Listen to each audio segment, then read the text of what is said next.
Hello, in this short video, we'll be walking through adding new users to your account. So if you only have one seat with your account, as in you purchase one seat to begin with, maybe you have a growing team, you need to add more access points, you have a purchasing person or someone bidding for you.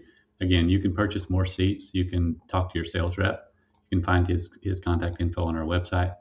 If you just have questions about billing or your general questions about your bill each month, you can also call Nicole, and her info is found here. So jumping into the user side and how you add more users. So from this point, we're assuming that you are the admin or the main user on your account. And at the top of your screen here, you will see a settings button. And there's two ways that we're going to be focusing on to set up a new user. And the first one we'll start in the users section. This one's the most straightforward. So when you go to settings, users, again, there's an add user button right here in the front. And as soon as you click that, you can just fill out this form just the same way you registered yourself. Now there's a couple things to know. The first name, last name, you have to fill this form all the way out. The username must be unique in our system. So if you just put Joe in or something like that, it's probably taken already. It has to be a little complex to be unique. And then the email also has to be unique. So if the email is already in our system, you would have to let support know, hey, I need to use this email again and register a new user. So we can reactivate old emails if they're in our system. So again, that's a few things to know. Just fill out the form and register now. Now, if you're a manager at your company and you want to do it this way, this is fine. You do have to remember the password, write it down, then give it to the person who's actually going to use the account. So if you think, well, I don't want to manage, maybe you're registering several people and you don't want to remember these passwords and have to jot them down and change them and all that, there's another easier process to register users, and that is found not in the users page, it's actually in your customize screen. So when you go to settings, customize, there's a lot on this page. You can actually put in your logo here at the top by uploading a file, and again, a lot here.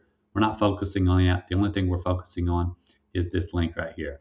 So if you copy this link, put it in an email, copy and paste it, it would look something like this. So as soon as I send this to an individual on my team, I can send it and say, hey, register. It pops up this form. Then they can fill it out and put in their own password. So again, this is a little bit easier. You don't have to manage the password. And again, same case, it has to be unique. If there's any issues with the email, just let support know. As soon as the users are created or as soon as they go ahead and register, again, if you're the admin and you can get to the settings area, you will want to update their permissions.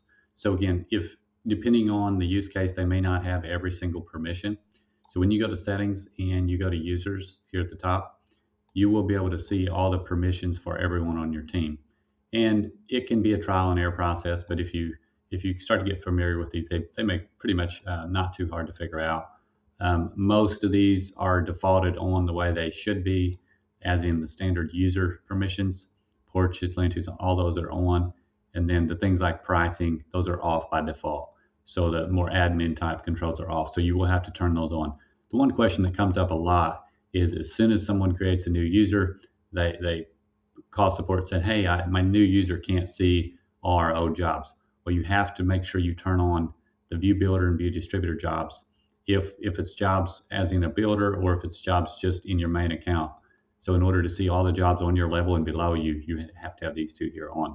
So again, if you log in too soon, your user logs in and you don't have these permissions turned on yet, if you turn these permissions on and save your changes, they may need to log off or clear their cookies before it updates and gives them access. So just try that out. You may even have to close Chrome down or close your browser down completely. So just a really quick FYI on the permissions. So you will have to update your permission. Again, that's really a quick walkthrough of how can you add more users. So pretty simple process. Just let us know if you have any issues. If you need to add more seats, again, you can talk to your sales rep.